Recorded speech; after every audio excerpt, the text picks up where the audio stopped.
রাসূল যখন ডাক দিলেন তখন আরব দেশে ছিল গ্রীষ্মকাল, আরবদের অবস্থা তখন শোচনীয় থাকতো, অর্থনৈতিক ক্রাইসিস থাকতো। তখন আমার মদিনার কামলিওয়ালা নবী আল্লাহর পথে খরচ করার জন্য সাহাবায়ে কেরামকে ডেকে বললেন, সাহাবারা রে, ও আমার সাহাবারা, আজকের এই দিনে তোমরা যে যত বেশি আল্লাহর পথে খরচ করবা, হাসরের ময়দানে আল্লাহ রাব্বুল আলামিন তোমাদেরকে দ্বিগুণ পুরস্কার প্রদান করবে। আমার নবীর কথা সত্য না মিথ্যা? বন্ধুরা আমার, দেখেন রাসূল কেমনে উম্মতের ঈমান পরীক্ষা করে। অর্থনৈতিক ক্রাইসিস, গ্রীষ্মকালে আমার রাসূল সাহাবায়ে কেরামকে আল্লাহর পথে খরচ করার নির্দেশ দিলেন। বন্ধুরা আমার, বাবাজিরা, সাহাবায়ে কেরাম পারেন না নিজের জীবনটাকে নবীর জন্য কুরবান করে দিতে। যখন আমার রাসূল ডাক দিলেন, সাহাবায়ে কেরাম যার যার অবস্থান থেকে তারা দান করা শুরু করে দিলেন। কেউ একটা উট, কেউ দুইটা উট, এই রকম একটা দুইটা উট করে, একটা দুইটা উট করে সাহাবায়ে কেরাম নিয়ে মদিনার একটা মাঠে হাজির করতেছেন। এমন সময় দেখা যায় আমার নবীর প্রিয় সাহাবী হযরতে উসমান যুন্নুরান রাদিয়াল্লাহু তাআলা আনহু, তিনি মদিনার শিল্পপতি হযরতে উসমান রাদিয়াল্লাহু তাআলা আনহু আমার নবীর ঘোষণা পাইয়া তিনি 1000 উট 100 ঘোড়া মদিনা শরীফের একটা মাঠে নিয়ে হাজির করলেন। কয় হাজার উট? 1000 উট যদি একটা মাঠে রাখা হয়, আপনারা বলুন তো কতটুক জায়গার প্রয়োজন? বন্ধুরা আমার, হযরত উসমান একা নিজের ব্যক্তিগত তহবিল থেকে তিনি 1000 উট 100 ঘোড়া মদিনার কামলিওয়ালা নবীর ডাকে সাড়া দিয়া মদিনা শরীফের একটা মাঠে নিয়ে হাজির করলেন। দেখা যায় সমস্ত সাহাবায়ে কেরাম মিলে যা দান করলেন, হযরতে উসমান একাই তার চাইতে দ্বিগুণ দান করলেন। হঠাৎ করে হুজরা শরীফের ভিতর থেকে মদিনার কামলিওয়ালা নবী, মায়ার নবী, দয়ার নবী বের হলেন। আমার রাসূল দেখতেছেন এক সাইডে কিছু উট কম, আরেক সাইডে 1000 উট 100 ঘোড়া এক সাইডে। রাসূল বললেন, এইগুলা কে দিল, এইগুলা কে দিল? তখন সাহাবায়ে কেরাম ডাক দিয়া কই, নবী গো, আমরা সবাই মিল্লা এইগুলা দান করলাম, আর আপনার উসমান একাই এই সবগুলা দান করলেন। রাসূল কয়, আমার উসমান কোথায়? তখন দেখা যায় হযরতে উসমান নবীজির পিছনে দাঁড়ানো, তিনি সামনে আইসা জোর হাত করে হাজির হয়ে গেলেন। আমার রাসূল ডাক দিয়া কয়, উসমান, উসমান রে, তুমি তো জ্ঞানী হয়ে গেছো। সুবহানাল্লাহ। জ্ঞানী এটা আরবি এবং ফার্সি ভাষার সংমিশ্রণে গঠিত, যার বাংলা অর্থ হলো ধনবান ব্যক্তি। আমার রাসূল হযরত উসমান রাদিয়াল্লাহু তাআলা আনহুর এই দান দেখে রাসূল বললেন, উসমান, তুমি তো জ্ঞানী হয়ে গেছো, ধনী হয়ে গেছো। আপনারা বলুন, রাসূল এই কথা বলাতে হযরত উসমান উনি খুশি হওয়ার কথা না বেজার হওয়ার কথা? অবশ্যই খুশি হওয়ার কথা। আপনারা বলুন, হযরত উসমানের এই কথা শোনার পরে অহংকার বাড়ার কথা না কমার কথা? কিন্তু ভাইরা আমার, বন্ধুরা আমার, রাসূল যখন বললেন, উসমান তুমি জ্ঞানী হয়ে গেছো, হযরত উসমান তখন টপ টপ করে চোখের পানি ছাইরা কান্না শুরু করে দিলেন। কারণ মুহাম্মদ মুস্তাফা নবী সাল্লাল্লাহু আলা, তিনি বাদশাহর বাদশাহ কামলিওয়ালা, তিনি বাদশাহর বাদশাহ কামলিওয়ালা। মুহাম্মদ মুস্তাফা নবী সাল্লাল্লাহু আলা, তিনি বাদশাহ বাদশাহ মদিনাওয়ালা। ঠিক কিনা বলেন? হযরত উসমান টপ টপ করে চোখের পানি ছেড়ে কান্দে। আমার মদিনার কামলিওয়ালা নবী আমার মতো উসমানকে রাসূল জ্ঞানী উপাধি দিলেন। আর ওই উপাধিটা যখন দেওয়া হয়েছিল, তখন ইসলামের পক্ষে যে যুদ্ধটা হয়েছিল, এই যুদ্ধের নাম ছিল মুতার যুদ্ধ। এই মুতার যুদ্ধে হযরত উসমান জ্ঞানী উপাধি লাভ করেছিলেন। বন্ধুরা আমার, বাবাজিরা, 1000 উট 100 ঘোড়া দেওয়ার পরে হযরত উসমান আরো পকেট থেকে 1000 স্বর্ণ মুদ্রা 1000 স্বর্ণ মুদ্রা আমার নবীর কদমে নিয়ে হাজির করে বললেন, নবী গো, আমি আপাতত এইগুলা দান করলাম। কি দত? আপাতত। তাইলে বোঝা গেল উনি আরো দান করবেন, ঠিক না বেঠে? হযরত উসমান 1000 উট 100 ঘোড়া দেওয়ার পরেও তিনি বলতেছেন, নবী গো, আমি আপাতত এইগুলা দান করলাম, আমার দান অব্যাহত থাকবে। এই কথা শুনে আমার রাসূল বললেন, উসমান তুমি তো জ্ঞানী হয়ে গেছো। রাসূল যখন এই উপাধি দিলেন, সঙ্গে সঙ্গে হযরত উসমান একটা দান তহবিল গঠন করলেন। একটা দান তহবিল গঠন করে ওনার কর্মচারীদেরকে বললেন, এটা 24 আওয়ার্স এটা ওপেন থাকবে, এটা যেন কখনো বন্ধ না হয়। এটা 24 ঘন্টা এই দান তহবিল ওপেন থাকবে, খোলা থাকবে, দিন নয় রাত নয়। যখনই আল্লাহর বান্দারা এখান থেকে সাহায্য চাইতে আসে, এখান থেকে কেউ যেন খালি হাতে না ফিরে। জোরে জোরে কোন সুবহানাল্লাহ। এমন দানশীল ব্যক্তি কয়জন পৃথিবীতে খুঁজে পাইবেন? বন্ধুরা আমার, বাবাজিরা, আমরা এই দেশের মধ্যে দেখবেন বড় বড় শিল্পপতিরা, বড় বড় ধনী ব্যক্তিগুলাও দান করতে গেলে একটু কৃপণতা করি, ঠিক না বেঠিক? না জানি সম্পদ কমে যায়, না জানি সম্পদ কমে যায়। আর আমাদের শিল্পপতিরা দেখবেন টাকা পয়সা হয়ে গেলে তাদের আত্ম অহংকার বেড়ে যায়, গরিবদেরকে তারা আর চোখে দেখে, ঠিক কিনা কম? কিন্তু হযরত উসমান এত ধনাঢ্য ব্যক্তি হওয়ার পরেও বিন্দু মাত্র অহংকার রিয়া জিনার মধ্যে ছিল না। বাজান আমার, বন্ধুরা আমার, হযরত উসমান রাদিয়াল্লাহু তাআলা আনহু এই দান তহবিল গঠন করার সঙ্গে সঙ্গে আমার রাসূল যখন দেখলেন এটা 24 আওয়ার্স ওপেন, তখন রাসূল বললেন, দুই শ্রেণীর লোক হাসরের ময়দানে সবার উপরে থাকবে, যাদের কপালের মধ্যে নূরে জ্বলজ্বল করবে। কয় শ্রেণীর? সাহাবায়ে কেরাম ডাক দিয়া কই, নবী গো, ইয়া রাসূলুল্লাহ, কারা সেই ভাগ্যবান ব্যক্তিগুলা? এই দুই শ্রেণীর লোক কারা নবী গো? তখন রাসূল বললেন, প্রথম শ্রেণীর লোক হবে হক্কানি আলেম। হক্কানি, যারা এলেম অর্জন করবে, যাদের সিনার মধ্যে কোরআনের জ্ঞান, হাদিসের জ্ঞান অর্জন করবে, যারা জ্ঞান চর্চা করবে, আর এলেম অর্জন করার পরে যারা এলেম বিতরণ করতে গিয়ে কৃপণতা করে না, এই সমস্ত হক্কানি আলেম গুলা হাসরের ময়দানে সবার উপরে থাকবে এবং তাদের কপালে নূরে ঝলঝল করবে। তাইলে বাজান আমার, বন্ধুরা আমার, হক্কানি আলেম হওয়ার প্রয়োজন আছে না নাই? এই জন্য আজকে আমি যেই জিনিসটা দেখলাম, আলেম হওয়ার জন্য এই যে মাদ্রাসার ছাত্রগুলা আজকে যে মাথার মধ্যে পাগড়ি নিল, দেখেন এই বয়সের কত ছোট ছোট বাচ্চাগুলা স্কুলে পড়ে, প্রাইমারি স্কুলে পড়ে, কেজি স্কুলে পড়ে, কিন্তু দেখেন এরা ভালো করে সূরা ফাতিহা তেলাওয়াত করতে পারে না, ঠিক কিনা? একটা জেনারেল শিক্ষিত ছাত্র, একটা জেনারেল শিক্ষিত একটা স্টুডেন্ট, সে দেখবেন ভালো করে সূরা কালামগুলা পড়তে পারে না। কিন্তু এই যে ছোট্ট তিনটা শিশু, আপনি, আমার মনে হয় এদের বয়স 12-13 হবে, এর চেয়ে বেশি হবে না, ঠিক না বেঠিক? এর ভিতরেই হবে। কিন্তু এই বয়সে আমরা তো অনেকেই ভালো করে কোরআনের একটা সূরা ভালো করে পড়তে পারি না।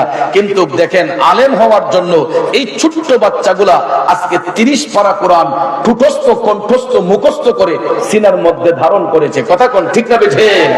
একটুখানি কথা নয় বন্ধুরা আমার, বাবাজিরা।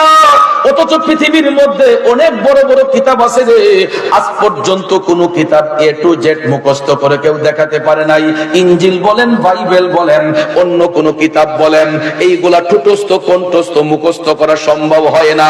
আপনি সারাটা পৃথিবী ঘুরে 1-2 জন বাইবেল মুখস্থ করেন না লোক পাইবেন কিনা সন্দেহ আছে।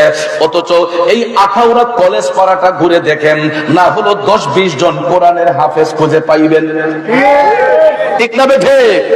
আর গোটা বাংলাদেশের কথা যদি বলা হয়, লক্ষ লক্ষ কোরআনের হাফেজ বাংলার আনাচে কানাচে অনেক মায়ের গর্ভ থেকে সন্তানগুলা জন্ম নিয়া আজকে 30 পারা কোরআন ঠুটস্থ, কণ্ঠস্থ, মুখস্থ করেছে। কথা বলেন, ঠিক না বেঠে? এই জন্য কবি বলেছেন, ও যদি আগুন লেগে ধ্বংস হয়, যদি আগুন লেগে ধ্বংস হয় পৃথিবীর সব বইয়ের দোকান, তবে বিশ্ব থেকে হারাবে না পবিত্র কোরআন, বিশ্ব থেকে হারাবে না পবিত্র কোরআন, ঠিক না বেঠে? হাফেজে কোরআনের মাধ্যমে এই কোরআন কুটস্থ কণ্ঠস্থ মুখস্থ করা সম্ভব হয়। এই জন্য বাজানো আমার মদিনার কামলিওয়ালা নবী বলেছেন, হক্কানি আলেমরা যারা সিনার মধ্যে জ্ঞান চর্চা করবে, এলেম বিতরণ করতে গিয়া কখনো কৃপণতা করবে না, ওই সমস্ত হক্কানি আলেম গোলা হাসরের ময়দানে সবার উপরে থাকবে। তারপরে রাসূল বলেন, দ্বিতীয় শ্রেণীর লোকগুলা হবে তারা যারা আল্লাহর পথে মুক্ত হস্তে দান করে, যারা আল্লাহর পথে খরচ করে, খরচ কইরা যারা কৃপণতা করে না, অহংকার দেখায় না, ওই সমস্ত রিয়া মুক্ত অহংকার মুক্তকারী দান যারা করে, ওই সমস্ত দানকারীদেরকে হাসরের ময়দানে আল্লাহ রাব্বুল আলামিন সবার উপরে স্থান দিয়ে রাখবে। চিৎকার মেরে কোন সুবহানাল্লাহ। কিন্তু আমাদের দেশে দেখবেন 10,000 20,000 টাকা দিলেই পরের দিন খুঁটা জ্বালায়। এমন দানকারী আছে না? যদি 50,000 টাকা কাউকে দান করে, পরের দিন গিয়ে কইব, হ্যাঁ তুমি তো আমার তাহাইয়া বড়ইছো, আমি দেব না, তুমি পাইছো, এরকম খুঁটা দিয়া দেয়। তখন মানুষের দিলে কষ্ট হয়। কথা কোন আছে না নাই?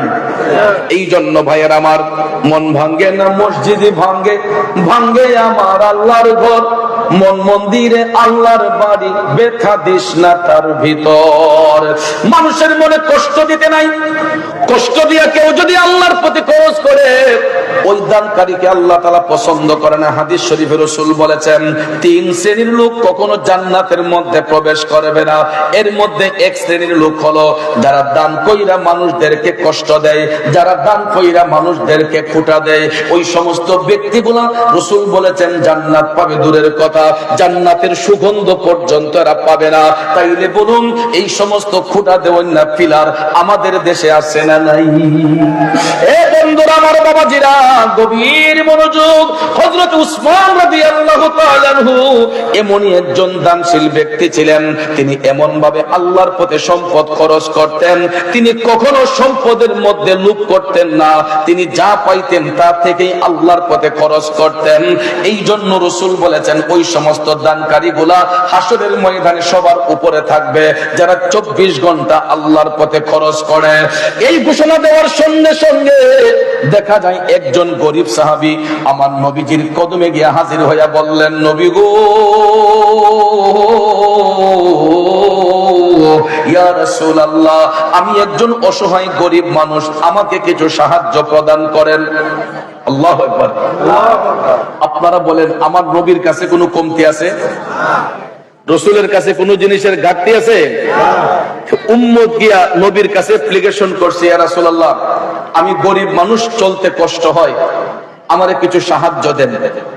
আমার রাসূল ইচ্ছে করলে মুহূর্তের মধ্যে তাকে বাদশা বানায় দিতে পারতেন কিনা? যুবক বন্ধুরা মনোযোগ। রাসূল চিন্তা করলেন, আমি অবশ্যই তাকে এই মুহূর্তে দিতে পারি, কিন্তু না, আমি এখন তাকে না দিয়া আমার উসমানের কাছে পাঠাবো। আমি রাসূল আজকে দেখবো গরিবদের প্রতি আমার উসমানের দরদটা কেমন। সুবহানাল্লাহ। আমার রাসূল ভাবলেন যে উসমান তো আমারে ভালোবাসে, আমার জন্য ফিদা, কিন্তু আমি আজকে দেখবো উসমান গরিবদেরকে কতটুকু ভালোবাসে। ভাইয়ার আমার, আজকাল দেখবেন এই সমাজে বড় লোকরা 2 তলা 3 তলা বাড়ি বানাইলে ড্রয়িং রুমে দামি দামি সোফা যদি নষ্ট হয়ে যায়, ময়লা হয়ে যায়, এই জন্য গরিব লোকদেরকে সোফাতে বসতে দেয় না। আসেনিও? একটু আর চোখে দেখে আসেন এরকম। বন্ধুরা আমার, আমার মদিনার কামলিওয়ালা নবী মুহূর্তের মধ্যে দিতে পারতেন, কিন্তু রাসূল বললেন না, আমি আজকে দেখবো গরিবদের প্রতি আমার উসমানের উদারতাটা কেমন। এই বলে রাসূল ওই গরিব সাহাবীকে বললেন, উম্মত, তুমি এই মুহূর্তে আমার উসমানের কাছে যাও, আমি তোমাকে এখন কিছু দিতে পারবো না, তুমি আমার উসমানের কাছে যাও, কারণ আমার উসমান গানি, উসমান ধনী, তুমি আমার উসমানের কাছে যাও। তো সাহাবী ভাবলেন যে রাসূল যেহেতু বলেছেন, তাহলে তো অবশ্যই তিনি শিল্পপতি, একটু গিয়ে দেখি। তখন এই গরিব সাহাবী রওনা হয়ে হযরতে উসমান রাদিয়াল্লাহু তাআলা আনহুর বাড়ির কাছে গিয়ে দেখতেছে হযরতে উসমান ময়লা যুক্ত বালি মাখা খেজুর গুলা পানি দিয়া ধুইয়া ধুইয়া একটা বালতিতে জমাইতেছেন। গরিব সাহাবী দীক্ষা কৌমা নবীজি বললেন, এবারে শিল্পপতি ইনেদি কিপটা দি ওই ময়লা যুক্ত খেজুর পানি দিয়ে দইয়া জমাইতেছে, এবারে নিজে খাইবো কি আমারে দিব কি? না না না না, এই লোকের কাছে কিছু চাওয়া যাবে না। তখন ওই গরিব সাহাবী হযরত উসমান রাদিয়াল্লাহু তাআলা আনহুর এই দৃশ্য দেখে তিনি চলে গেলেন নবীজির কদম মোবারকে। আমার রাসূল ডাক দিয়া কই, উম্মত তুমি খালি হাতে আসলা যে, কিছু দেই নাই? কই, নবী গো আমি তো চাই নাই। রাসূল বললেন কেন? তখন গরিব সাহাবী কই, নবী গো আপনার উসমান এত কৃপণ, এত বখিল, তার এই অবস্থা দেখে আমি তার কাছে আর চাই নাই। রাসূল বললেন কেন, কি হয়েছে? সাহাবী বলতেছেন, নবী গো ময়লা যুক্ত খেজুর গুলো আপনার উসমান পানি দিয়া ধুইয়া ধুইয়া বালতিতে জমাইতেছে, সে নিজেই খাইবো কি আমারে দিব কি? এই জন্য আমি তার কাছে কিছু চাই নাই, চলে এসেছে। আমার দয়াল নবী তখন মুস্কি মুস্কি হাইসা বলতেছেন, উম্মত তুমি তো আমার উসমান সম্পর্কে ধারণাই নাই, আমার উসমান সম্পর্কে তুমি বুঝবা কি? যাও তুমি আবার আমার উসমানের কাছে যাও, সেখানে গেলে পাইবা। তখন সাহাবী দ্বিতীয়বার আবার রওনা হলেন হযরত উসমান রাদিয়াল্লাহু তাআলা আনহুর বাড়ির দিকে। যাইতে যাইতে যাইতে যাইতে গো সাহাবী যখন হযরত উসমান রাদিয়াল্লাহু তাআলা আনহুর বাড়িতে গেলেন, বাড়িতে ঢোকার আগেই উনি শুনতেছেন হযরত উসমান কারে যেন বকাবকি করতেছেন, খুব মিজাজ দেখাচ্ছেন। কই কিতারি আজকে দিবেন মিজাজ গরম? কই দেখি তো ঘটনা কি? বাড়ির ভিতর ঢুইকা দেখে হযরত উসমান ওনার ঘরের কর্মচারীদেরকে ইচ্ছে মতো বকাবকি করতেছেন। কারণটা কি? কারণ হলো এই কর্মচারীরা কুপির শৈলটা বাড়াই দিছে। কুপি চিনেন? বাচ্চারা চিনবে না, কারণ কুপির ব্যবহার তো এখন বিলুপ্ত। কুপির ব্যবহার এখন বিলুপ্ত, বাচ্চাগুলা এরা কেরাসিন তেল চিনে না, কুপি চিনবো কেমনে? আগে তো মনে করেন কুপির ব্যবহার ছিল হারিকেন বা ল্যাম্পের মধ্যে, কুপির মধ্যে আসলের আগে কেরাসিন তেল আইনা জমা করে রাখতে হইছে, সন্ধ্যার সময় এই বাতি দেওয়ান লাগছে, কথা কোন ঠিক না? এই জন্য কুপি বাচ্চারা চিনবে না, যেটাকে বাতি বলা হয়, বাতি জ্বালাইবার জন্য। এখন উসমানের ঘরের কর্মচারীরা কুপির শৈলটা বাড়াই দিছে। এমনকি তেল বেশি জ্বলবো না কম জ্বলবো?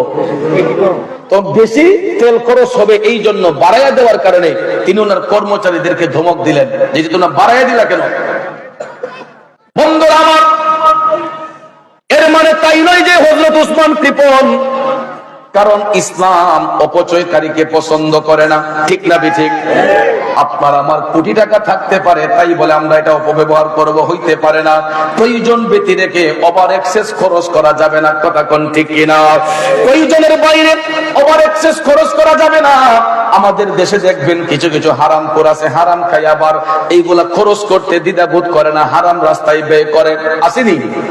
বন্ধুরা আমার, বাবাজিরা, আর হালাল সম্পদ যারা উপার্জন করে, হালাল পথে যেই সম্পদটা আসে, ওই সম্পদটা দেখবেন খরচ করতে গেলেও বড় মায়া লাগে, ঠিক না ঠিক? আপনি কষ্ট করে যখন একটা জিনিস যখন আপনি অর্জন করবেন, আপনি দেখবেন এইটা খরচ করতে গেলেও আপনার একটা দরদ হয়, মায়া হয়। আর যদি রেডিমেড পাইলাম, ওই যে বান্ডিল গুলা একটার পর একটা পাইলাম রেডিমেড, তখন দেখবেন এই বান্ডিল গুলা পাইতেও দেরি লাগে না, দিতেও দেরি লাগে না, কথা কোন ঠিক না ঠিক? বন্ধুরা আমার, এইগুলা আসে যেইভাবে, যায় সেইভাবে, কিন্তু হালাল পথে সম্পদ যখন আসে, হালাল কাজে যখন ব্যয় হয়, হালাল পথে সম্পদ যখন আসে, হালাল কাজে যখন ব্যয় করা হয়, তখন দেখবেন এটা আসতে গেলেও দরদ লাগে, যাইতে গেলেও একটা দরদ লাগে, ঠিক না বেটে? হযরত উসমান তো ব্যবসায়ী, তিনি তো হারাম ব্যবসা করতেন না, তিনি হালাল পথে ব্যবসা করতেন। ব্যবসার সম্পদ গুলা তিনি অপচয় করা পছন্দ করতেন না, এই জন্য তিনি কর্মচারীদেরকে বলতেছেন, তোমরা শৈলটাটা বাড়াইয়া দিলা কেন, এটা কমাইয়া দাও। এই গরিব সাহাবী দীক্ষা কয়, দেখছো নিয়ালামতিটা, এত বড় শিল্পপতি সামান্য একটু তেল খরচ করছে, এর লেগে কর্মচারীদের ফদাইয়া ধুমা তুলছে। আমি যদি এই অবস্থায় থাকতাম, আমি জীবন আমার কর্মচারী এটা করলাম নইলে। এই জন্যই তো এই লোকের কিছু নাই। বাবাজিরা আমার, বন্ধুরা আমার, হযরত উসমান রাদিয়াল্লাহু তাআলা আনহু কর্মচারীদেরকে এই শিক্ষার দ্বারা বুঝাইলেন যে অপচয়কারীকে আল্লাহ পছন্দ করে না। তখন ওই গরিব সাহাবী এই অবস্থা দেখে কই, মাগো ওই এই লোকের মেজাজ যেই গরম, এই রাগের মাথায় এখন গিয়ে আবার কিছু চাইলে আমার আবার উল্টা ধমক দিব, এই দরে কিছু চাই নাই, আবার চলে গেছে নবীজির কদম মোবারকে। আমার রাসূল ডাক দিয়া কই, উম্মত উম্মত আজকেও দি খালি ফিরে আসলা। কই নবী গো, আপনার উসমানের এত রাগ নবী গো, ঘরের কর্মচারীরা সামান্য কুপির সলতা বাড়ায়া দেওয়ার কারণে এদেরকে এমন ধমক দিছে, আমি ভয়ে কিছু চাই নাই নবী গো, দৌড়াই আপনার উসমানের বাড়ি থেকে পলাই আসছে। আমার নবী মুস্কি মুস্কি হাসলেন। রাসূল বললেন, উম্মত তুমি এখন আমার উসমানকে চিনলা না। তৃতীয় দিন রাসূল আবার বললেন, উম্মত যাও তুমি আমার উসমানের কাছে যাও। গরিব সাহাবী কয়, দুইবার গিয়া এই অবস্থা দেখছি, আজকে গিয়া না কিতা দেখি। কোন নবীজি কেন বারবার তার কাছে পাঠায়? আমার রাসূল কি বুঝা পাঠাইছে না বুঝা?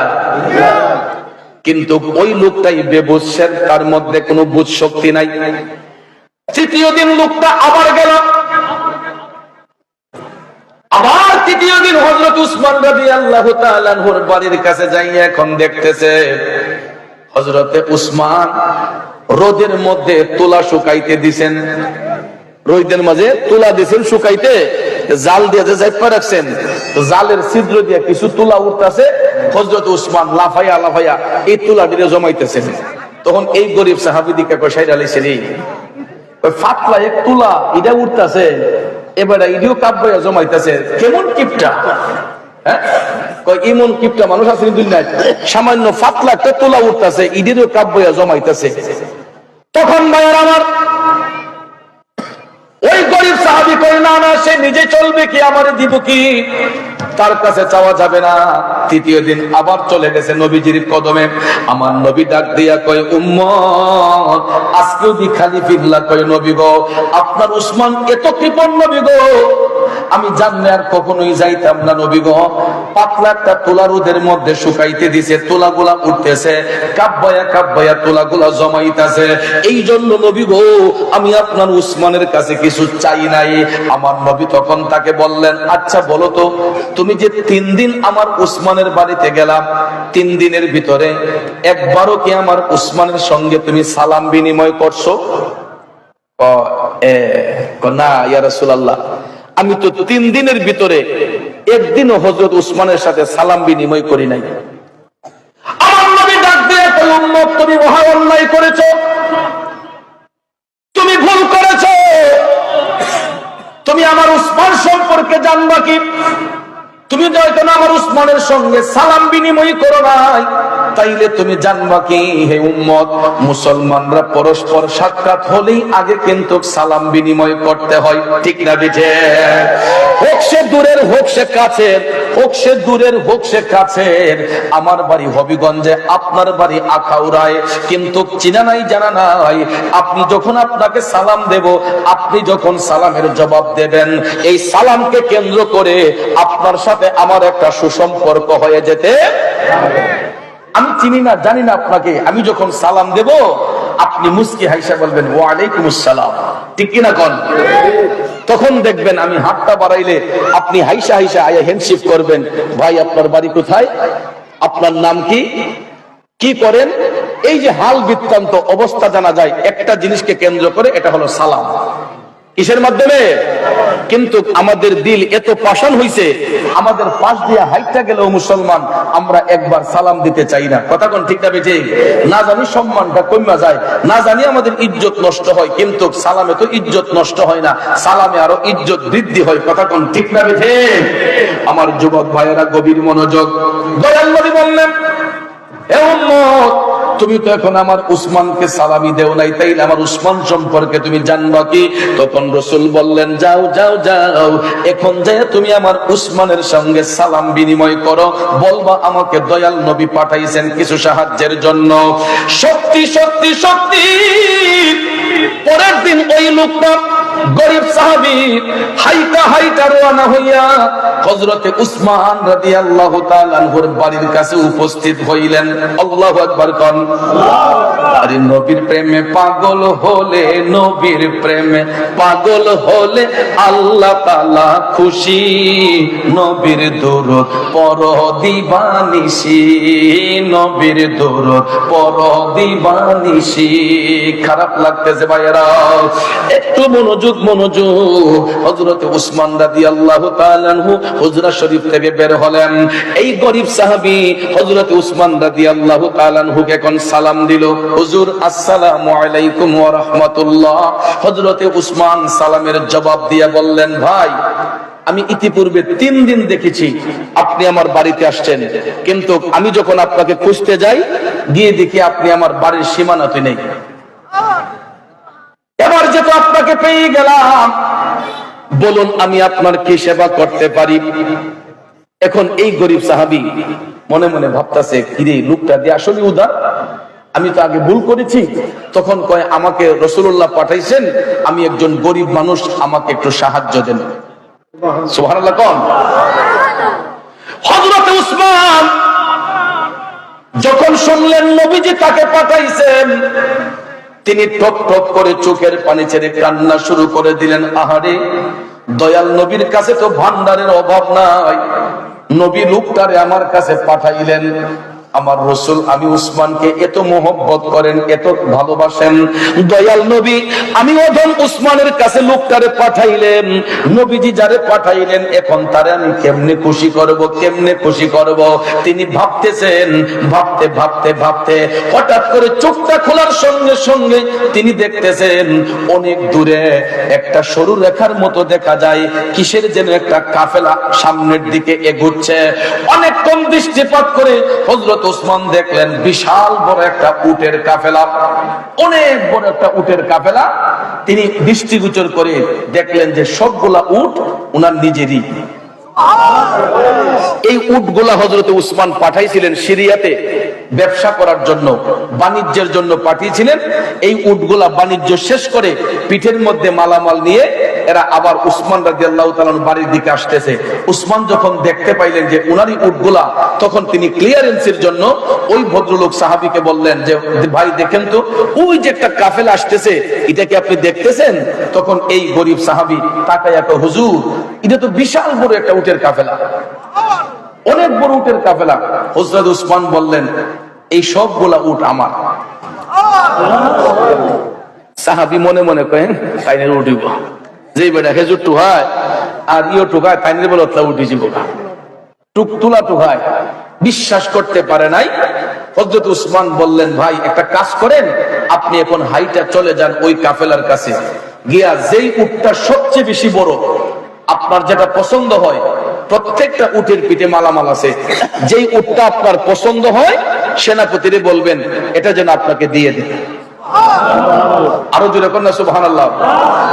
গরিব সাহাবী কোনোভাবেই বিশ্বাস করতে পারে না যে ময়লা যুক্ত খেজুর যেই ব্যক্তি পানি দিয়া ধোয়, লেমের সলতা বাড়াইয়া দেওয়ার কারণে যেই ব্যক্তি কর্মচারীদেরকে ধমক দেয়, তুলা উড়ে যাচ্ছে যেই ব্যক্তি কাব্বায়া জমায়, ওই লোকটা চিন্তা করতেছে যে উনি কেমনে এত বড় দানশীল হয়, আমার তো বুঝে আসে না। দাঁড়াই রইছে। হযরত উসমান বুঝলেন যে লোকটার মনে হয় আস্থা জাগে নাই। তখন তিনি একটা কাগজের মধ্যে লিখিত দিলেন, ওই সেনাপতি বরাবর সালাম দিয়া একটা লেখা লিখলেন যে আমি একজন ভদ্রলোক পাঠাচ্ছি, উনি কাফেলার যেই উটটা পছন্দ করে এটা যেন ওনাকে প্রদান করা হয়। এই বলে হযরত উসমান সাইন দিলেন, দিয়া কাগজটা গরিব সাহাবীর হাতে দিয়া বললেন, নেন আপনি এই কাগজটা নিয়ে কাফেলার যে সেনাপতি ওনার কাছে দিবেন, দিলে আপনার উট দিব।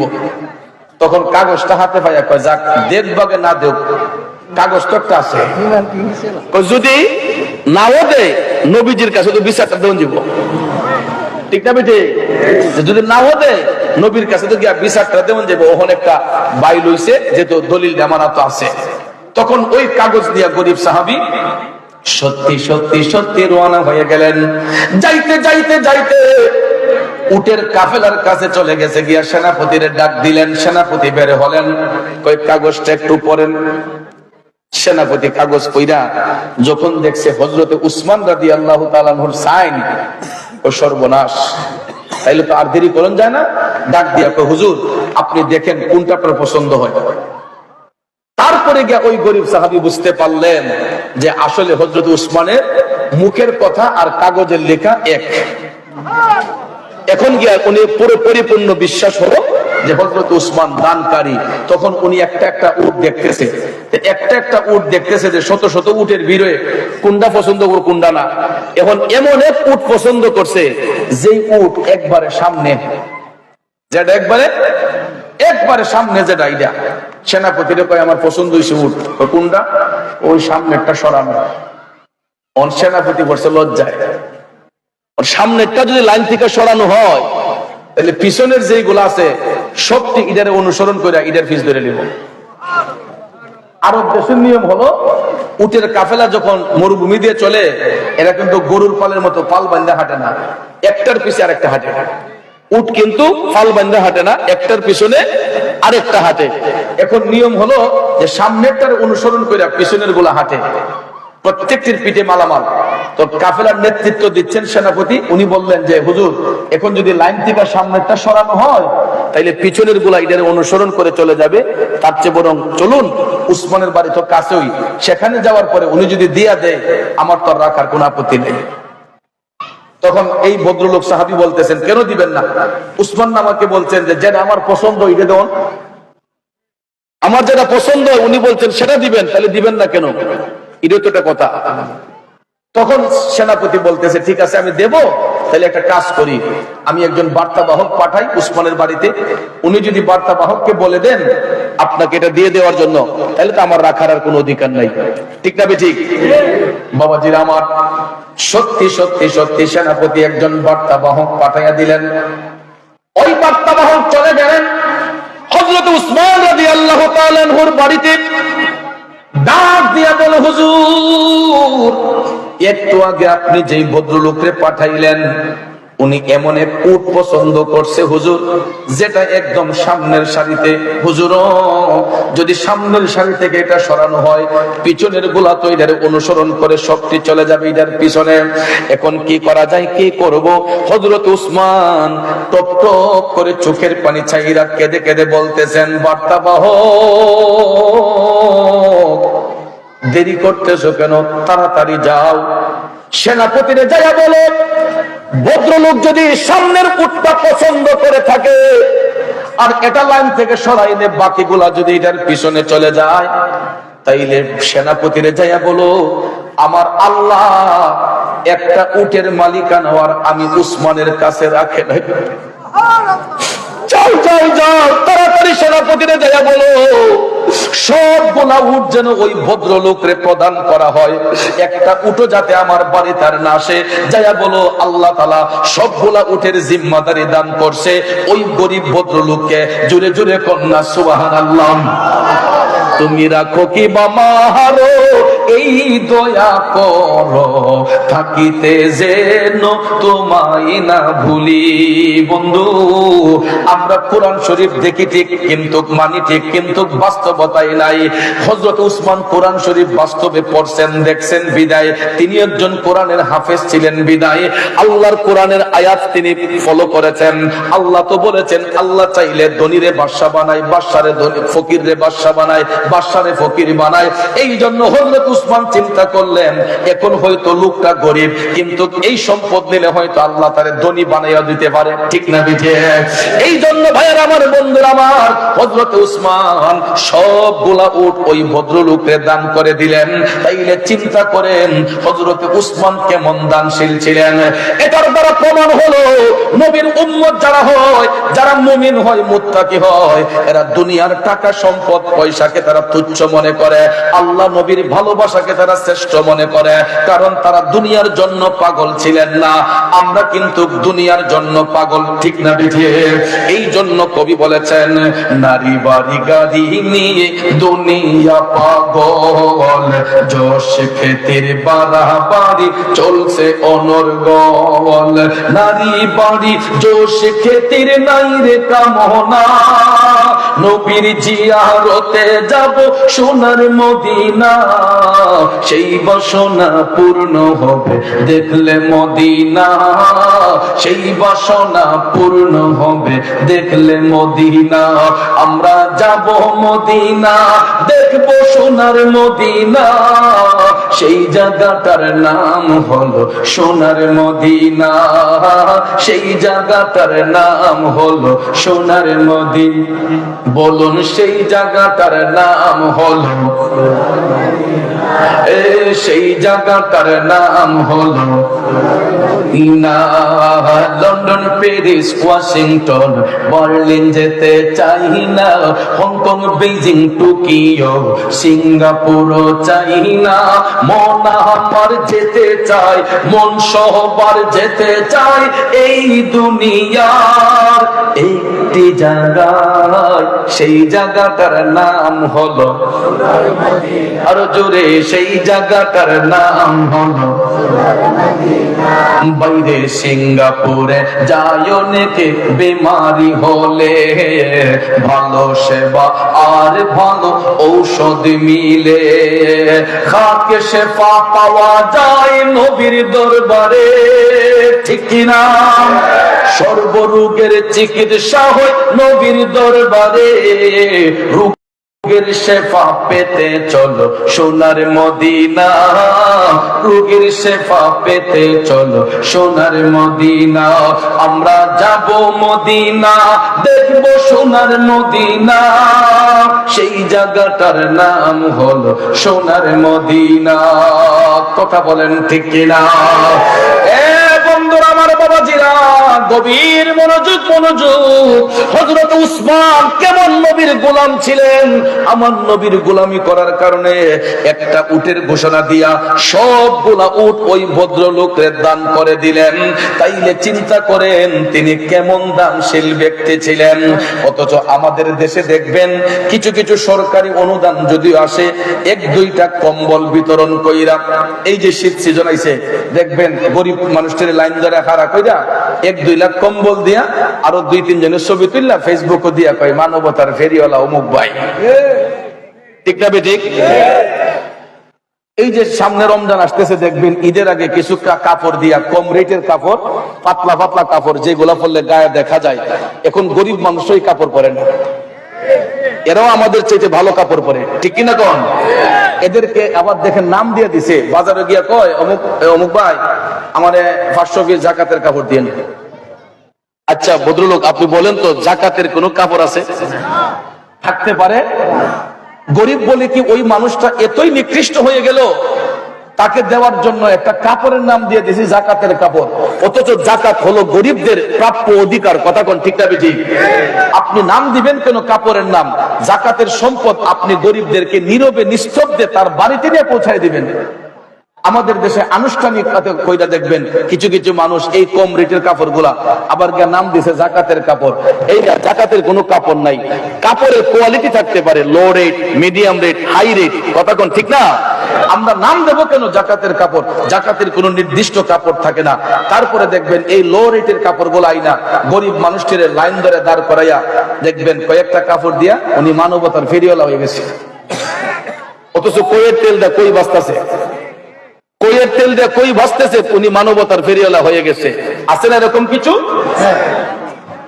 আমার যুবক বন্ধুরা, মানবতার ফেরিওয়ালা যদি বলতে হয় হযরতে উসমান রাদিয়াল্লাহু তাআলা আনহুকে বলা যায়। মানবতার ফেরিওয়ালা যদি বলতে হয় হযরতে উসমান রাদিয়াল্লাহু তাআলা আনহু ছিলেন মানবতার ফেরিওয়ালা। এটা কেমনে দেখেন? এখনো দেখতে পাইবেন যদি মদিনা শরীফ যান। মদিনা শরীফ থেকে 5 কিলোমিটার দূরে একটা কূপের নাম হচ্ছে বীরে উসমান। একটা জায়গার নাম, এখানে একটা পানির কূপ আছে, এটার নাম বীরে উসমান। কষ্ট হইতেছে? মদিনা শরীফ থেকে 5 কিলোমিটার দূরে যদি কেউ মদিনা শরীফ যান, আপনাদেরকে বলবো মদিনা শরীফ থেকে মাত্র 5 কিলোমিটার দূরে এই পানির কূপটার নাম হচ্ছে বীরে উসমান। তবে ইসলামের প্রথম যুগে এটা মুসলমানদের জিম্মায় ছিল না, এটা একটা ইহুদির জিম্মায় ছিল। কার জিম্মায়? তো ইহুদিরা কিন্তু সব সময় মুসলমানদের শত্রু, এটা জানেন? এই জন্য আল্লাহ তাআলা কোরআনের সূরা আল মায়েদার 51 নম্বর আয়াতে কারিমায় বলছেন যে হে মুমিনগণ, তোমরা ইহুদি খ্রিস্টানদেরকে তোমাদের বন্ধু বানাইও না। আল্লাহ কোরআনে বলে দিয়েছেন এরা সব সময় মুসলমানদের শত্রু। তো ওই ইহুদি মুসলমানদেরকে টাকা ছাড়া পানি দিত না। কি ছাড়া? টাকা দিলে তাদেরকে পানি দিত, টাকার পরিমাণে পানি দিত। এখন মুসলমানদের মধ্যে সবাই তো আর এবিলিটি ওলা না। অনেক সাহাবী আছে দুর্বল, যাদের অর্থ সম্পদ নাই, এরা টাকা দিয়ে পানি কিনতে পারে না। বড় লোক যারা আছে এরা হয়তো টাকা দিয়ে পানি কিনতে পারে, কিন্তু গরিব দুর্বল যারা, এরা তো টাকা দিয়ে পানি কিনতে পারে না। ঠিক কিনা বলেন? সমস্ত সাহাবায়ে কেরাম একত্রিত হইয়া তারা চলে গেলেন আমার দয়াল নবীর কদম মুবারকে। নবীজির কদম মুবারকে সালাম দিয়ে বলতেছেন, নবী গো, ইয়া রাসূলুল্লাহ, মায়ার নবী গো, আমরা তো পানির ক্রাইসিসে আছি নবী গো। ইহুদির কাছ থেকে টাকা আনতে, পানি আনতে গেলে টাকা দিতে হয় নবী গো। আমাদের তো এই পরিমাণ টাকা নাই, আমরা পানি তো কিনতে পারিনি ইয়া রাসূলুল্লাহ। প্রতিদিন টাকা দিয়া পানি কিনা আমাদের জন্য কষ্ট হয়ে যায় নবী গো। ওই পানির কূপটা যদি আমাদের জিম্মায় চলে আসতো, তাইলে আমরা আনন্দে পানিটা ব্যবহার করতে পারতাম। আপনারা বলেন উম্মতের কষ্ট আমার নবী সহ্য করতে পারে? দয়াল নবী টপ টপ করে চোখের পানি চাইরা কান্না শুরু করে দিলেন। আরে উম্মতের কষ্ট নবী সইতে পারে না, যে জন হবে আপনা সেই তো মদিনা। কথা বলেন ঠিক না বিজি? বন্ধু আমার রাসূল ডাক দিয়া সাহাবায়ে কেরামকে বললেন, উম্মত, ও আমার সাহাবারা, লা তাহজান, চিন্তার কোনো কারণ নাই, একটু অপেক্ষা করো, দেখি কি করা যায়। সাহাবায়ে কেরামকে সান্ত্বনা দিয়া আমার মদিনার কামলিওয়ালা নবী হাইটা হাইটা চলে গেলেন ইহুদির বাড়ির মধ্যে। আমার নবী ইহুদির বাড়িতে যাইয়া ওই ইহুদিকে ডেকে বের করলেন। ইহুদি যখন বের হলো, রাসূল বললেন, ভাই আমি একটা প্রস্তাব নিয়ে আসছি। ইহুদি কয়, কি প্রস্তাব? আমার দয়াল নবী বললেন, তোমার এই পানির কূপটা আমার প্রয়োজন, এখন কত টাকা হইলে তোমার কূপটা বিক্রি করবা? ইহুদি ডাক দিয়া কয়, না, আমি আমার পানির কূপ বিক্রি করব না, আমার এটা বিক্রি করার প্রয়োজন নাই। রাসূল বললেন, দেখো, টাকা যদি না নেও, আমি জান্নাতের একটা ঝর্ণার বিনিময়ে, জান্নাতের একটা ঝর্ণার বিনিময়ে তোমার এই পানির কূপটা আবদার করছি, আমাকে এটা দিয়ে দাও। তখন ইহুদি বলতেছে, না, জান্নাতের ঝর্ণা আমি কখন পাবো? এটা তো স্টেশন নাই, আমার জান্নাতের ঝর্ণা লাগতো না, আমার কূপ আমারই থাকুক। জোরে কোন নাউজুবিল্লাহ। অথচ ভাইয়ার আমার, এই সুযোগ যদি আমরা জীবনে একবার পাইতাম, কখনো কি হাতছাড়া করতাম? আমার জীবন করব দান, গেয়ে নবীর গুণগান। নবী ছাড়া ত্রিভুবনে নাই কোন সম্মান, আমার জীবন করব দান, গেয়ে নবীর গুণগান। ঠিক না বিঠি? বাইরে নবী আমার জানেরই জান, নবী আমার প্রাণ, নবীর কাছে পাবো মোরা খোদাই সন্ধান। যদি ঠিক রাখো ঈমান, পাবে জান্নাতের বাগান। যদি ঠিক রাখো ঈমান, পাবে জান্নাতের বাগান। আমার জীবন করব দান, গেয়ে নবীর গুণগান। ঠিক কিনা বলো? নবীর জন্য জীবন দিতে চাই কি চাই না? কারা কারা চাই? দুইটা হাত উঁচু করে দেখাই। নারে তাকবীর, নারে রিসালাত, সুন্নি মহাসম্মেলন। আখাউড়ার যুবক বন্ধুরা, আমার মুরব্বী বাবাজিরা, ইহুদি ডাক দিয়া কয়, জান্নাতের ঝর্ণা কখন পাবো? এটার কোন স্টেশন নাই, আমার জান্নাতের ঝর্ণা লাগবে না, আমার যেই ঝর্ণা আছে এটাই আমারই থাক, আমি আপনাকে দেব না। আচ্ছা চিন্তা করেন, আমার রাসূল যদি মুহূর্তের মধ্যে ইচ্ছে করতেন এই পানির কূপটা ধূলিসাৎ করে দিতে পারতেন কিনা? দয়াল নবী চাইলে মুহূর্তের মধ্যে এই পানির কূপ ধূলিসাৎ হতো কিনা? কিন্তু এখানেও রাসূল উম্মতকে একটা শিক্ষা দিয়েছেন যে কারো জিনিস যদি কারো জিম্মায় থাকে, এটা জোরপূর্বক আনতে নাই। জোর করে কি আনতে নাই? কারণ মনে করেন এটা আমার এই বাইসাবে যদি এটা টান্দা আমার কাছ থেকে জোরে বলি করে নেগা, আমার অন্তরে কষ্ট হইতো না? রাসূল বলেন না, কষ্ট দেওয়া যাবে না। হোক সে বিধর্মী, হোক সে যেই কেউ, এটা যদি তার জিম্মায়, এটা তার কাছ থেকে নিতে গেলে উদারতা দেখাইয়া নমনীয়তার সহিত তাকে আন্তরিকতা দিয়ে নিতে হবে। কথা কোন ঠিক না ঠিক? কিন্তু ভাইয়ের আমার, জান্নাতের ঝরনার বিনিময়ে ওই ইহুদি পানির কূপটা দিল না। আমার মদিনার কামলিওয়ালা নবী, মায়ার নবী, দয়ার নবী ইহুদির কাছ থেকে ফিরে গেলেন খালি হাতে। ইহুদি পানির কূপটা দিল না। হুজরা শরীফের মধ্যে যায় দেখতেছেন হযরত উসমান রাদিয়াল্লাহু তাআলা আনহু নবীর কাছে উপস্থিত।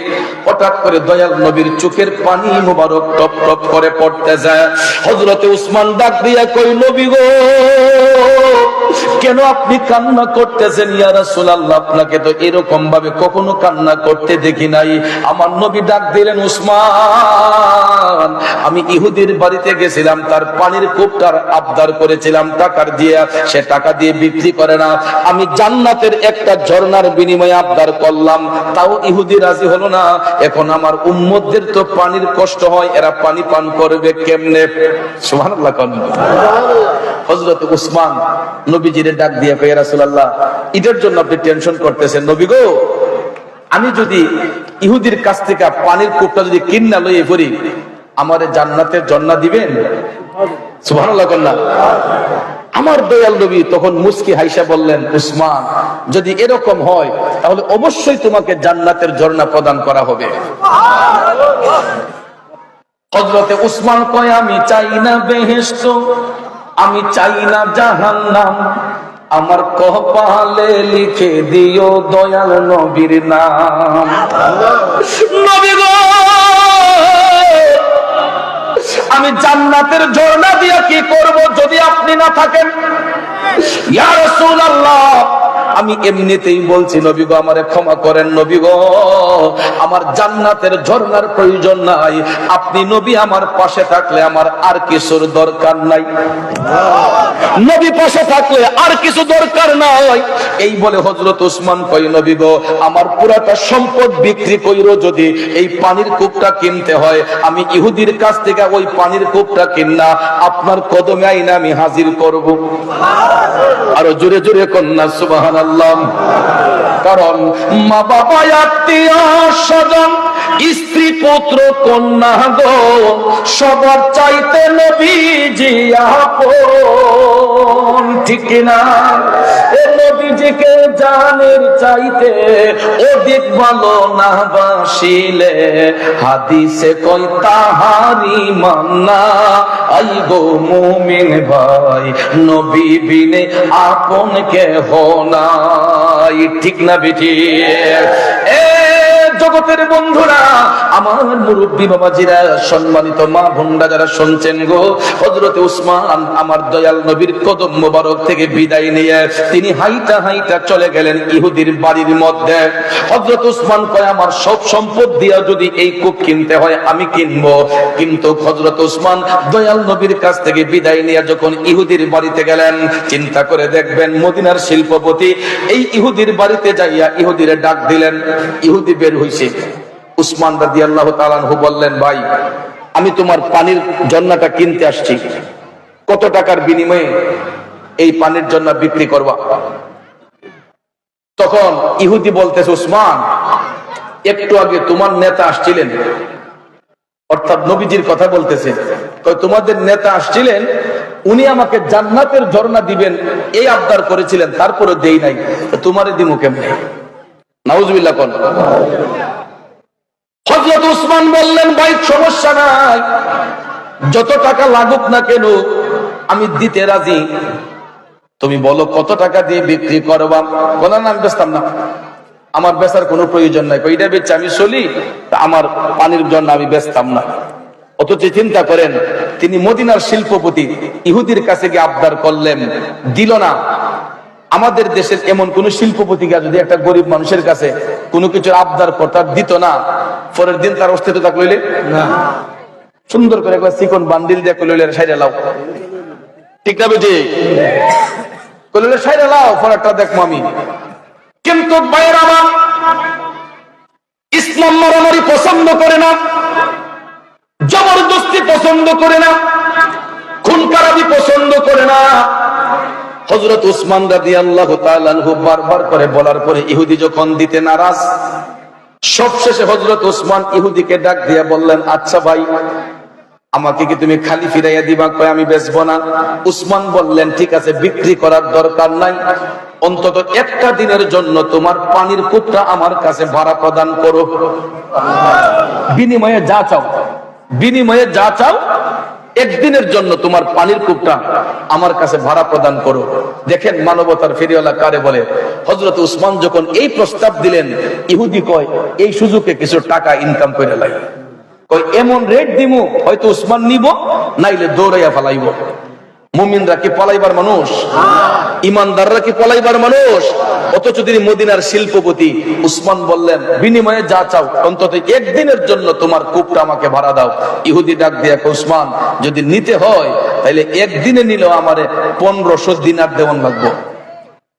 অথচ সে প্রতিদিন পানি ব্যস্ত 15 দিনার, 10 দিনার, 20 দিনার, 15 দিনার। এই এমন তার মাঝে একদিনের জন্য ভাড়া চাইলো 1500 দিনার। এটা কি সাধারণ কথা? তখনকার সময়ের 1500 দিনার বর্তমান সময়ের 15 কোটিরও বেশি হবে, ঠিক না বেঠিক? হযরত উসমান ডাক দিয়ে বললেন, এই ইহুদি ভাই, 1500 দিনার যদি তোমাকে নগদ পেমেন্ট করা হয়, তুমি কি একদিনের জন্য ভাড়া দিবা? আগে টাকা দেও, দিতাম না কেন? ইহুদি ভাবছে যে হযরত উসমান এত টাকা দিয়ে নিবেন না, আর তার ধারণা হলো হযরত উসমান মনে হয় এটা নিয়া তিনি মনে হয় মুসলমানদের কাছে পানি বিক্রি করবেন, যেহেতু তিনি একজন ব্যবসায়ী মানুষ। এই ধারণায় সে এই রেট দিল। সঙ্গে সঙ্গে হযরত উসমান পকেটে হাত দিয়ে 1500 দিনার ইহুদির হাতে দিয়ে বললেন, ভাই দেখো তো গণ্যা। ইহুদি গণ্যা দেখতেছে 1500 দিনার, সে তো স্ট্রেঞ্জ, হাই হাই, এতগুলো টাকা দিয়ে উসমান এটাকে ভাড়া নিল একদিনের জন্য, তার তো ব্যবসা লস হইব। আসলে কি তিনি ব্যবসার জন্য নিছেন? বন্ধুরা আমার, বাবাজিরা, উসমান বলতেছেন, একদিনের জন্য আমি তোমার এটা ভাড়া করলাম, তোমার আপত্তি আছে? কয় না, এতগুলা টাকা দিয়ে নিছেন, আপত্তি থাকবে কেন? তখন 1500 দিনার দিয়ে হযরত উসমান একদিনের জন্য পানির কূপটা ভাড়া কইরা কূপের পারে দাঁড়াইয়া হযরতে উসমান মদিনার বাসীকে ডাক দিতেছেন, ও মদিনার মুসলমান ভাইয়েরা রে, ও মদিনাবাসীরা, তোমরা কে কোথায় আসো রে? সবাই আসো, আজকের এই দিনে এই পানির কূপটা তোমাদের জন্য উন্মুক্ত। আজকে তোমাদের কারো টাকা দিতে হবে না, বিনা টাকায়, বিনা সেচ, তোমরা বিনা মায়নায় তোমরা পানি নিতে শুরু করো। যার যতটুক পানি লাগবে, মাগনা ভাই কেউ সারে। মদিনাবাসীরা যখন শুনছে যে এরা টাকা ছাড়া পানি পাইবো, বেড়াইতে তো পাগল হয়ে গেছে, কি করবো কি না, দলে দলে যোগদান করে পানি নেওয়া শুরু করলেন। নিতে নিতে কূপের উপরে একবারে তুফান তুলে দিছে। এক একজনের করে এক এক সপ্তাহ পানির রিজার্ভ। এক সপ্তাহ যদি মদিনাবাসীরা পানি নাও কিনে, এরা আর কোনো টেনশন। হযরত উসমানে এমন সেবা দিলেন, একদিনে এটা ওপেন করে দেওয়াতে মুসলমানরা পানি নিতে নিতে নিতে নিতে এক একজনের ঘরে এক এক সপ্তাহ পানি নিয়ে রিজার্ভ করে ফেললেন। আল্লাহু আকবার কোন। বাড়া আনছেন কয় দিনের জন্য? এটা কি 2 দিন রাখুন যাইব? এটা মুমিনদের বৈশিষ্ট্য না। কিন্তু আমরা মুমিন জাতিটা করে জানেননি, মনে করেন না যে ওনার ঘর থেকে একটা দাও আনলাম, যে ভাই আপনার দাওটা দেন, আমি বিয়ালে দিতেছি। সকালবেলা দাওটা আনছি কাজ করবার লেগে, যে আপনার ঘরে দাওটা দেন, আমি একটু কাজ করবো। আমরা কেমন মুমিনটা দেখছেন? সকালবেলা আনছি, বিকাল বেলা দেওয়ার কথা, দেখা যায় ওই দিন বিকাল গেছে, পরের দিন বিকাল গেছে, এরপরের দিন বিকাল গেছে, এরপরের দিন দেখা যায় দাওয়ার আশা তো ফাল্লাই লিছে। নাম হিসাব হইলাম, ভদ্রলোক যখন দাও 3 দিন পরে চাইছে, ও কই জেনে রাখছিলাম পাইতেছি না দি, অথচ দেখা যায় দাওয়ার আশার ফাল্লাই লিছে। এমন ইমানদার আমরা, কথা কোন ঠিক না বেটি? কিন্তু ভাইয়ের আমার, সাহাবায়ে কেরাম যারা মুমিন মুত্তাকি, তাদের জবান এবং দিল এক। একদিনের জন্য ভাড়া নিয়েছেন, এটা ইচ্ছে থাকা সত্ত্বেও 2 দিন রাখা যাবে না।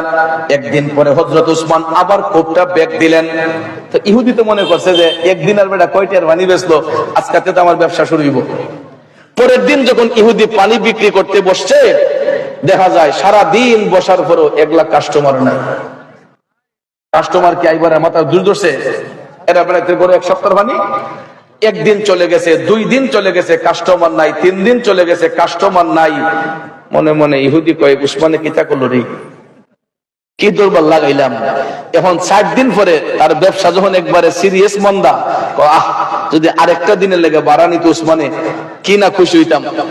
এখন ওইদিকে মদিনাবাসীরা আবার 1 সপ্তাহ যখন কাছেই গেছে, পানি যখন ক্রাইসিস, এরা আবার উসমান রাদিয়াল্লাহু তাআলা আনহুর কাছে গিয়ে অভিযোগ দিছে, যে উসমান হুজুর আমাদের তো পানি শেষ। উসমান বললেন, নো টেনশন, আমি যতদিন বেঁচে থাকবো আমার মুসলমান ভাইদেরকে পানির কষ্ট করতে দেব না। মানবতার ফেরিওয়ালা কারে কয়। আবার দেখেন হযরত উসমান 2য় সপ্তাহে আবার ইহুদির বাড়ির দিকে রওনা হইলেন। অন্য দিনকে ডাহন লাগতো, ওই দিন দেখা যায় উসমানের দিকে ওই ইহুদি গোট থেকে দইরা বাড়িছে। আপনি আইছেন? তিনি বলেন আইসি তো। ওই কিটা পানি দিবেন নাকি বাড়া, খুব কি বাড়া লাগবো নি? অন্যদিন উসমানকে প্রস্তাব দিতেন, দেখেন 1 সপ্তাহের ব্যবধানে কে বলতেছে আজকে কি বাড়া নিবেন? উসমান বললেন আসলাম তো নিবার লেগিয়া। কয় দিনের লেগিয়া? কয় 1 দিনের লেগে দেন। কত? ইহুদি কয় আগে যা দিতেন তা ওই দেন। দিলেন আরো 1500 দিনার। সুবহানাল্লাহ। এরকম ভাবে 3 সপ্তাহে 3 দিন, 3 সপ্তাহে 3 দিন 1500 দিনার করে হযরত উসমান পানির কূপটা ভাড়া কইরা এই পানির কূপটা মুসলমানদের জন্য ওপেন করলেন। 4র্থ সপ্তাহে আবার যখন মুসলমানরা পানির ক্রাইসিসে, উসমান গেলেন ভাড়া আনার জন্য। ইহুদি কয় উসমান আমি আর ভাড়া দিতাম না। ওই কে রে? ওই আমি চাইতেছি আমার কূপটা একবারে বেচে লাইতাম। আরো জোরে কর না সুবহানাল্লাহ। ইন্নাল্লাহা মা'আস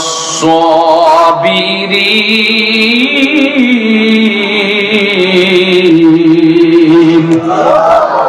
সত্য না মিথ্যা? আল্লাহ তাআলা কয় নিশ্চয় আমি আল্লাহ সবরকারীর অন্তর্ভুক্ত, ধৈর্যশীলদের অন্তর্ভুক্ত।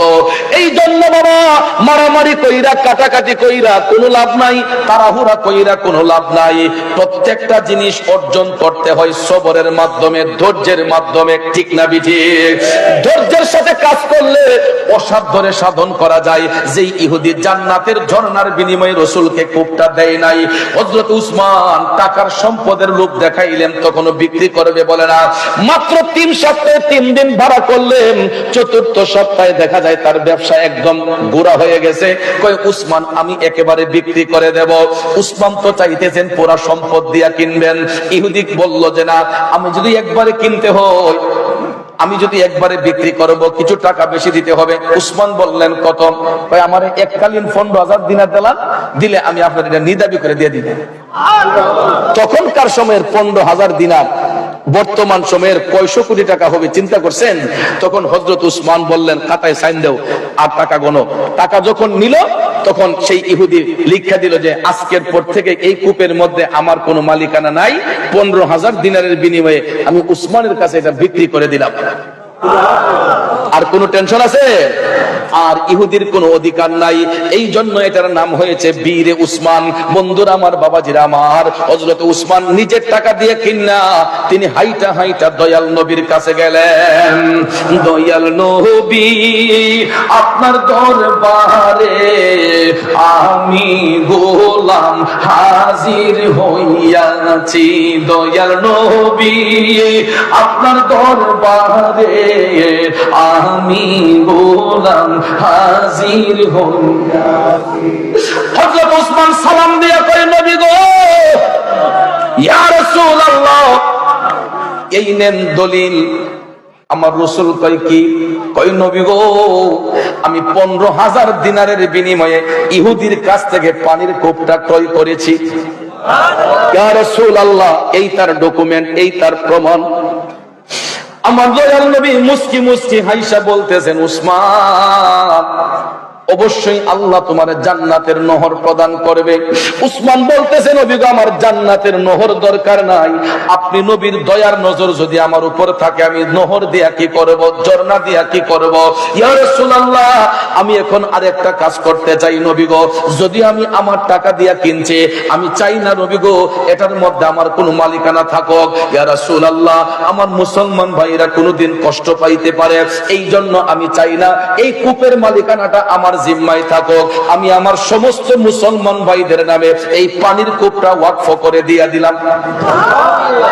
এ বন্ধু, মানবতার ফেরিওয়ালা কারে কই আবার দেখো রে, নিজের টাকা দিয়া এতগুলা টাকা দিয়া পানির কূপটা কেনার পরে হযরত উসমান এটার প্রতি কোনো লোভ নাই, এটার প্রতি কোনো লালসা নাই। তিনি বললেন, নবী গো, আমি আমার টাকা দিয়া কিনলেও আমি চাই আমার সমস্ত মুসলমান ভাইদের নামে এটা ওয়াকফ করে দেব।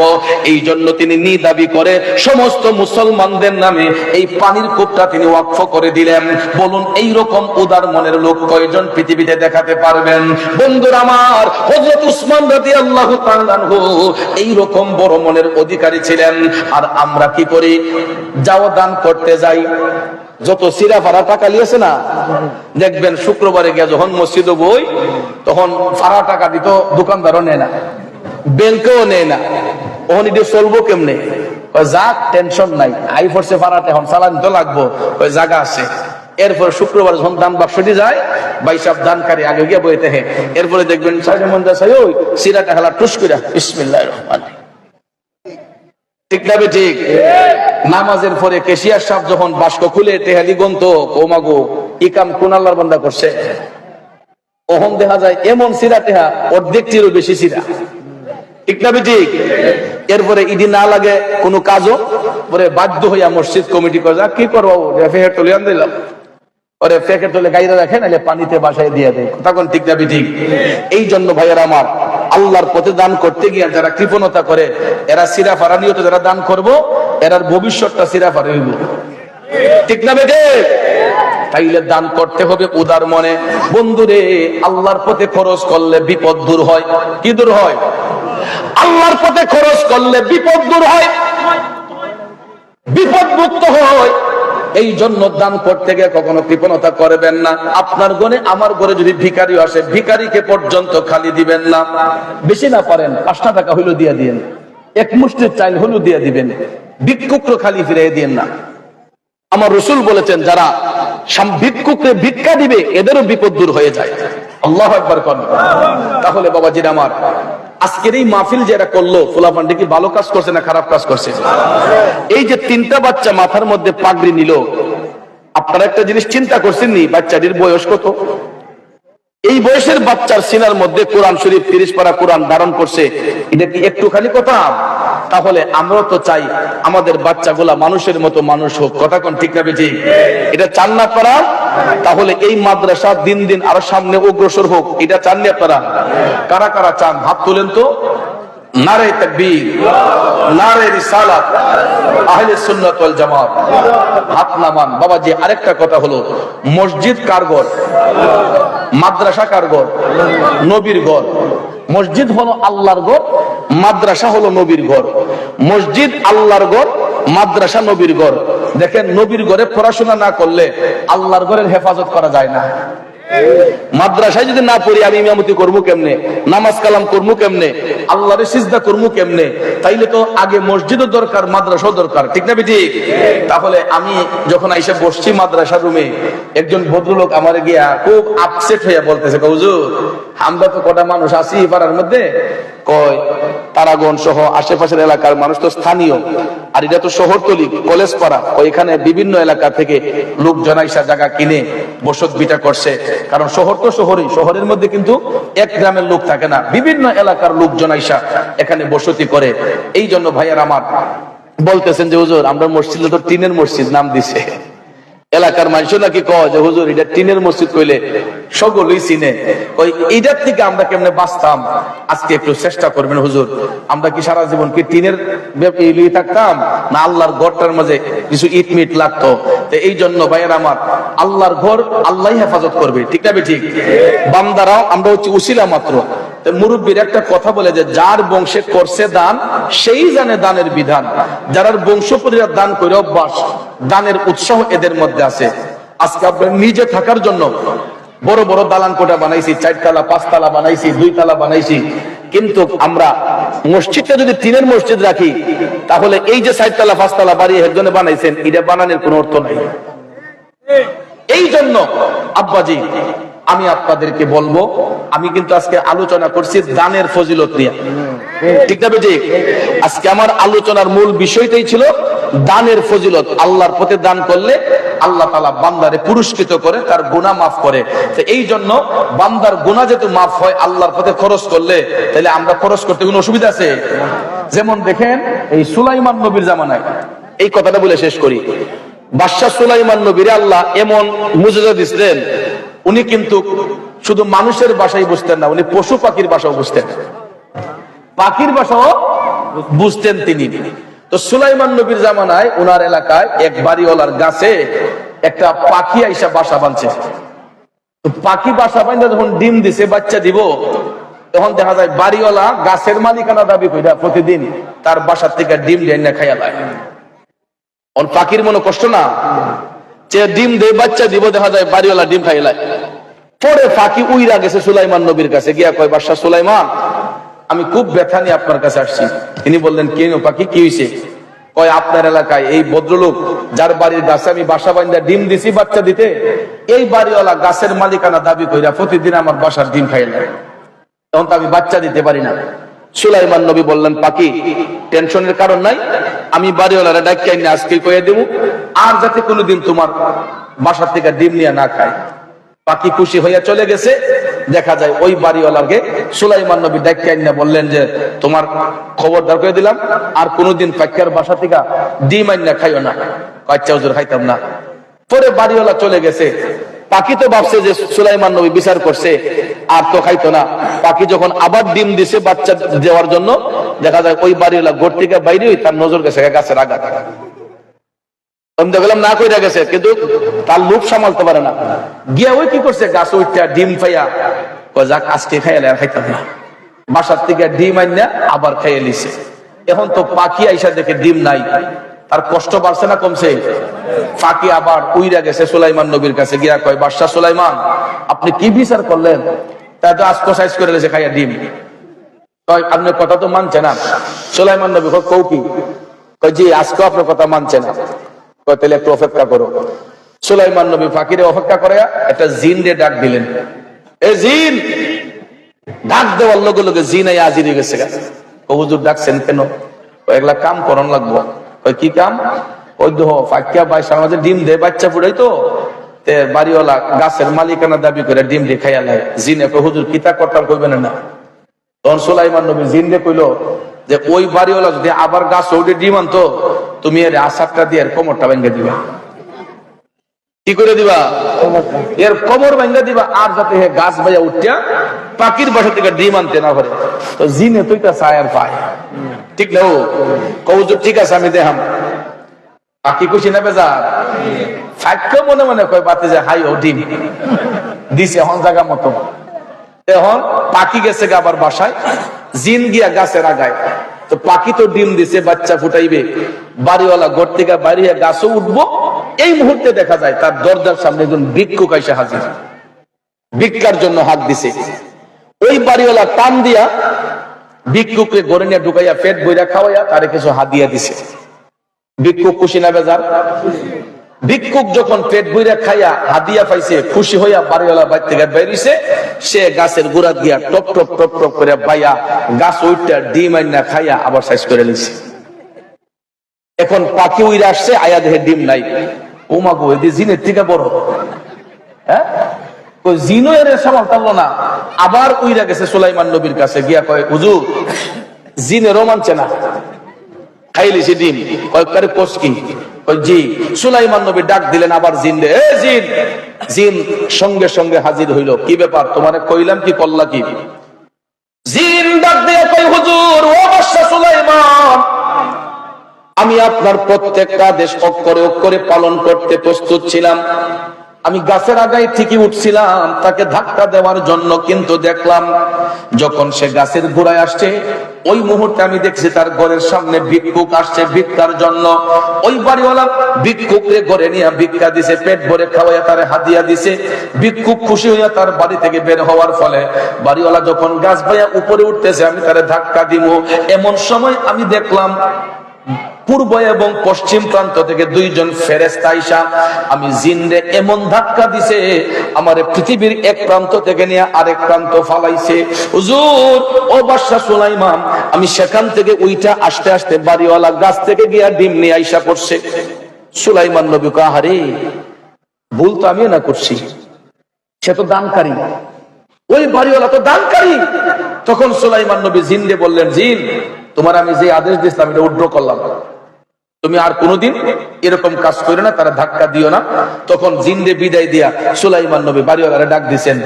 ডাক দেওয়ার পরে কইলেন, রে আজকে তো তুই অনেক কঠিন বিপদ থেকে বাঁচলি। জিনে এই বাড়িওয়ালা কয়, কিতা হুজুর? কয়, আজকে যেই কাম করছিলাম আমি তো জিনরে বলছিলাম তোরে আসার যে ঠ্যাং ভাঙ্গা দিবার লাগিয়া, কিন্তু তুই ভিক্ষুকরে ভিক্ষা দেওয়ার কারণে আল্লাহ তাআলা ফেরেশতা পাঠাইয়া তোরে হেফাজত করছে। তখন ওই বাড়িওয়ালা টপ টপ করে চোখের পানি চাইরা কান্দা কই, হুজুর যদি সত্যি তাই হয়, একটা সামান্য ভিক্ষুকরে ভিক্ষা দেওয়ার কারণে আল্লাহ যদি এত বড় বিপদ থেকে আমারে বাঁচায়, আমি ওয়াদা করতেছি হুজুর আজকের পরে থেকে কোনোদিন আর আমার গাছ কেন অন্যর কোন গাছ থেকেও আমি পাখির ডিমাইন না খাইব না হুজুর, আমি ওয়াদা করতেছি। তখন সুলাইমান নবী বলেন, আর এটা কইরো না। ফাকিরে বললেন, ফাকি এখন তুমি মুক্ত, যাও তুমি বাচ্চা দাও, ডিম দাও, আর কোনো সমস্যা নাই। বন্ধুরা আমার, তার মানে বোঝা গেল সুলাইমান নবীর জামানায় ওই লোক আল্লাহর পথে দান করার কারণে আল্লাহ তার ফেরেশতা দিয়ে হেফাজত করছে। ঠিক না বেটি? এটা